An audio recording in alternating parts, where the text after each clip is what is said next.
We're live. We're live. Hello.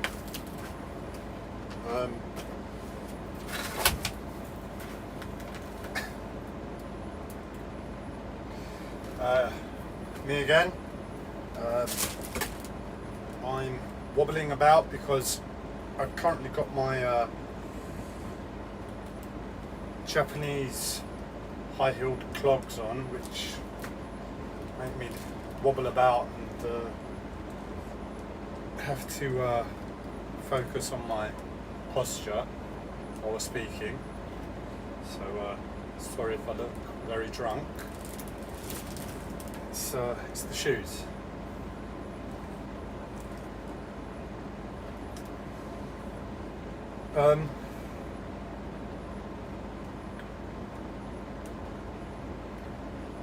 I just posted a video. It was getting a few things off my chest, having a little rant, but I'm giving everything to trying to make this type,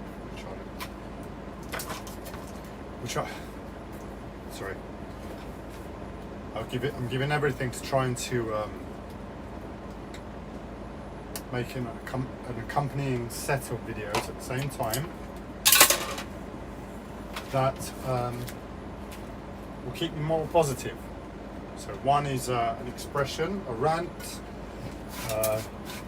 getting things off my chest, just clearing myself in the open, which isn't ideal, but myself, I don't have much of a choice, so that's what I'm doing on that element. And this one is to hopefully give, hopefully share, hopefully to keep myself positive by doing the prior.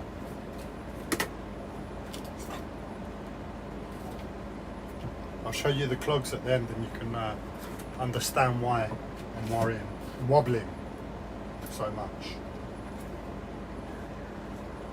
But yes, this specific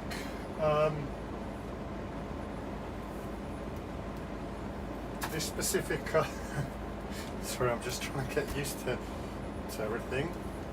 This specific video is going to be the story of a shared life. Now, I'll just quickly run through. Essentially, these videos, the positive ones, the spiritual ones, are a snapshot of where I am currently in my spiritual development, my understanding of the world. So there are loose ends, there are inaccuracies, there are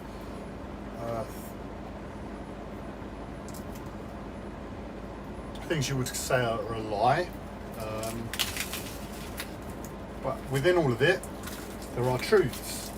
There are spiritual facts that I've learnt.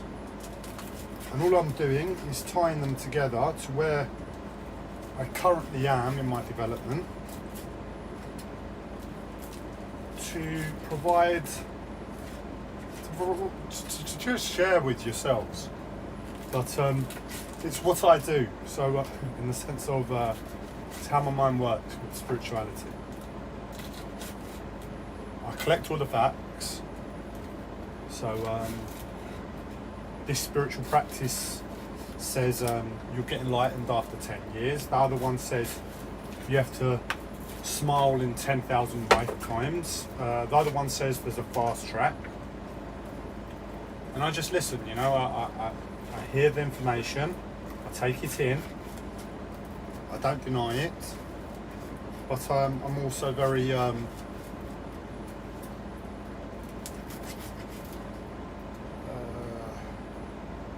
want to know the truth for myself, so I don't just take things on board lightheartedly, but I don't have to deny something. So when I take information on board,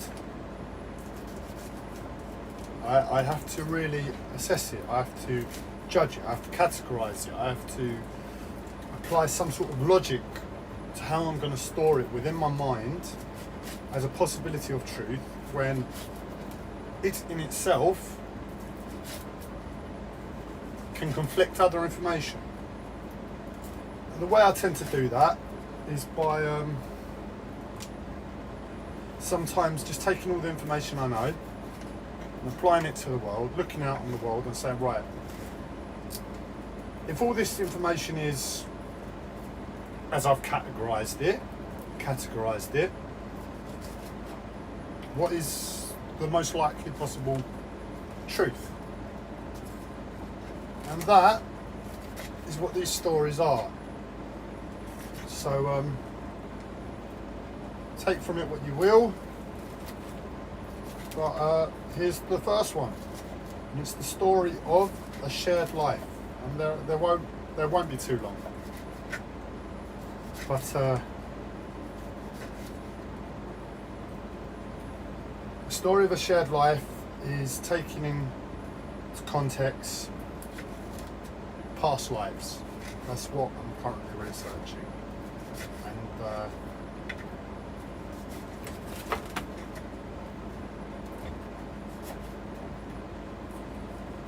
within past lives, there are quite a few aspects to it that I'm learning. And one aspect is almost like a gift. So let's just pick a famous person, Donald Trump. If Donald Trump is awakened, if Donald Trump is enlightened, what I'm understanding is, towards the end of his life, he will have the opportunity to gift his entire life as a package to another individual. And they will be the custodian to Donald Trump. They won't be Donald Trump. They won't be Donald Trump in spirit, but they will be a custodian to his work, his life, everything he did. And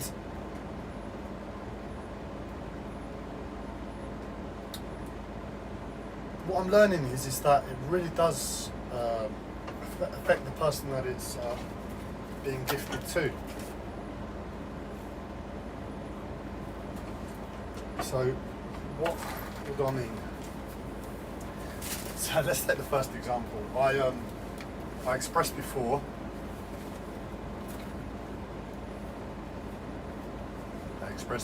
that my auntie is the reincarnation of some Chinese martial artist.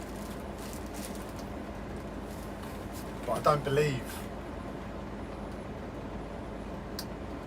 Sorry, it's not that she's the reincarnation of him. It's that she's been gifted with the life that he lived. She's not this martial artist. The martial artist in question is Ip Man, Bruce Lee's teacher. But she's not Ip Man. But when Ip Man died, the encompassment of his life went to my auntie. And in this lifetime, my auntie is the custodian of this Chinese guy, this Chinese master. Now,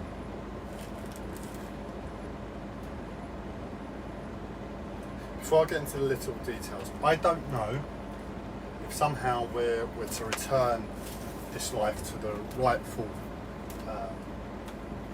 owner. So I don't know if in this lifetime,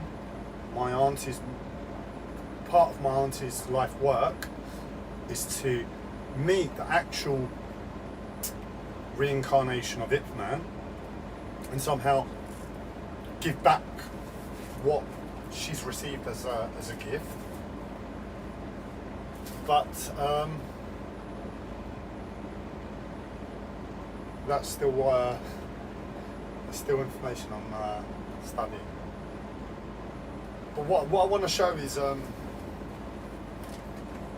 sorry if it's a little bit over the place. This video is the first one, and you'll have to forgive me a bit. But I'll get back into the swing of things in a bit. They should be a bit more coherent and enjoyable to listen to. But what I wanted to share is my auntie has a strange set of hands.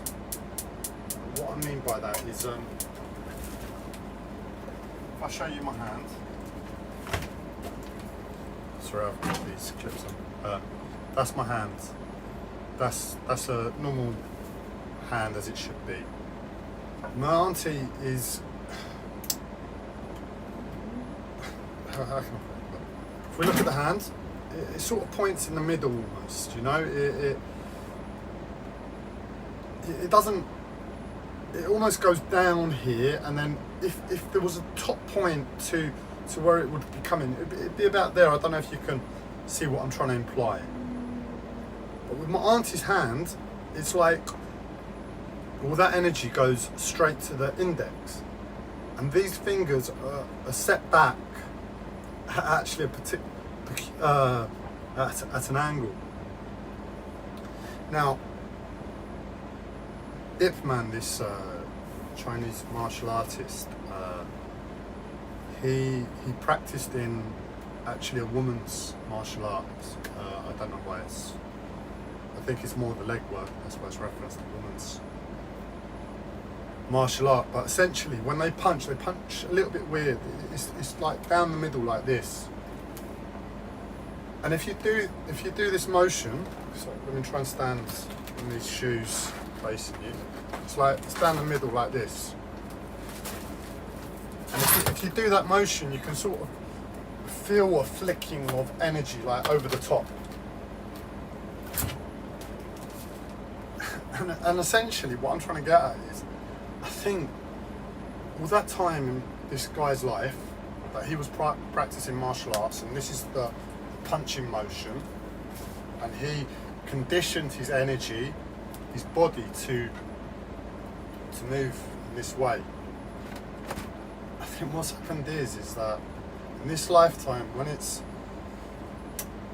his life has been gifted to my auntie, and everything he was is now my auntie, so to speak. His practice was so strong that it's actually physically changed the appearance and the way my auntie has grown on a physiological level. And that's what I wanted to share.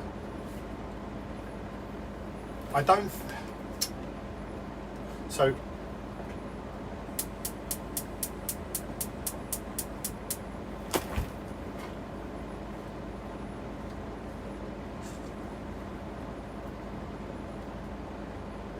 must be painful to see me like this, and I apologise that I'm willing to put myself out there appearing like this, but I know if once I get back into the swing of things, I'll be able to hopefully make at least these videos the story of, so to speak, a bit less hard to watch.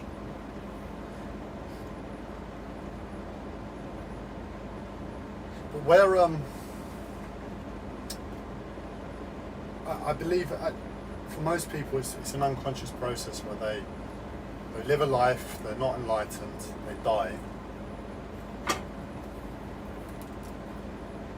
I think there's some sort of autopilot way where that life just gets given to anybody. You know, whoever's the most suitable to receive that energetic vibration. Once they die, someone else on another side of the planet, so to speak, receives it. But when you're enlightened, and you're aware of this, you can actually guide who you gift your life to. and that's just another aspect. But yeah, terrible story. Made harder because of these, but hopefully the next one will be a bit easier to listen to.